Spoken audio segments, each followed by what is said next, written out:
Okay, so I wasn't originally going to make a video on this bike because after looking at the customized example it just didn't look very appealing to me, but I haven't really seen anyone cover it on YouTube so far, so I thought I might as well do it. It costs 170k I think, so it's not that bad, but it's definitely not cheap for what it is. So from the website I thought that it would start out like as something else and end up looking like this, but this is actually how it started, so that was a bit of a surprise. Um, I'll just cut forward now to the workshop. Okay, so we made it to the workshop and my friend wanted to come in and customise with me, so I'm waiting here for like 5 minutes for him to get here. And he finally gets here, which you'll see in a minute.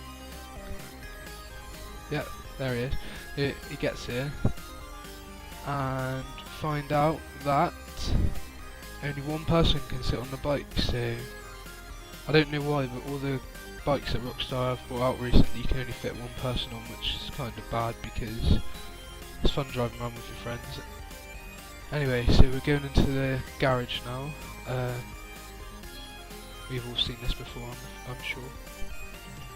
Yeah, so it upgrades 245k. It's not too expensive, but well, it's a lot cheaper than most of the cars anyway.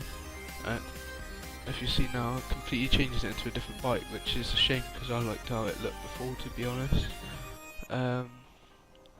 It's just completely different. It might as well just be a different bike, to be honest. It's a normal armour upgrade there, normal brakes. Now you've got lots of options on the bodywork. You've got back seat change. Unfortunately you can't change it so that two people can sit on it. You can only change the way that it looks, which is a bit of a shame really. Because I was expecting there to be an option to add a second seat, but there isn't. I decided to go with chrome because I wanted a red and chrome bike. Now moving on to tanks, we don't have many options. I think there's 3 different tanks and various colour schemes for them. Don't really see them anyway because your arm is in the way when you're on the bike, but all fairly similar. I chose to go with them with the indenting because it actually has a bit of detail unlike the other ones, but yeah, not much there. Now moving on to the headlight covers, there's a fair few different options.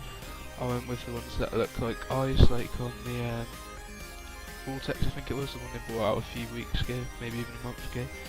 Now onto the frame, we've got a few different options. I went with the chrome, front mudguard, loads of different colours, a few different options. I just went with the small one because I think it looks better, to be honest. Now we've got the rear mudguard, again just a few different options, and you can also change the wheel arm there. So I went with chrome because obviously I wanted a chrome themed bike. Now moving on to the engine, there's a few different engine blocks. Change the colour from stock, secondary or chrome. I chose chrome. You can also change this block on the bottom of the bike. There's a few different options, none of them are really good, but I just picked this one because I thought it looked the best. Obviously some of you would disagree with that. Then just normal engine upgrades. Now there's an exhaust. I got a bit confused there because I was looking down the side of the bike for the next exhaust and didn't realise it was on the back. All the custom exhausts are on the back, but the stock one's on the side, so you have to decide whether you want to make that change or not. I just picked the titanium one because it looks closest to chrome. Then what am I changing it? The trim colour, but it's, well, the light colour, just changing the lights on the dashboard, it's nothing major. LED lights, that's obviously personal preference. Now the liveries, there weren't anything particularly good. It's all just race stripes and like random patterns on the side. There's nothing that stood out to me really. No one really likes the flames, so the only option was the race stripe for me. And then we're moving on to transmission. Everything after this is just normal stuff you'd expect to see on a bike. There's nothing really special about it at all. I'll move on to me just driving around on it for a bit.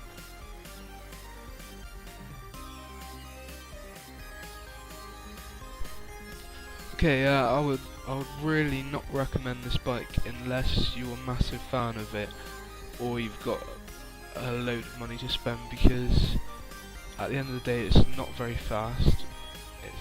It looks exactly the same as an Akuma, really. There's not much difference there, and the Akuma's probably better performance-wise. So, if I was you, I'd save up your money for either a Hakuchi Drag or a Shotaro, because they're both very good bikes and will perform a lot better than this. And the Drag's got a lot of customization to it, actually. So, if I was you, I'd definitely save up for that. It's only like 900k, so it end up costing you roughly the same as this anyway. It's definitely worth saving for that. So yeah, don't buy this unless you are really into like Ducatis or whatever. Just don't bother with it. It's not worth the money. So yeah, if you found this video helpful or would like to see some reviews on some of the other vehicles from the DLC, I have bought the new Jaguar and Lamborghini. Leave a subscribe and I'll be uploading them sometime later this week when I get some free time.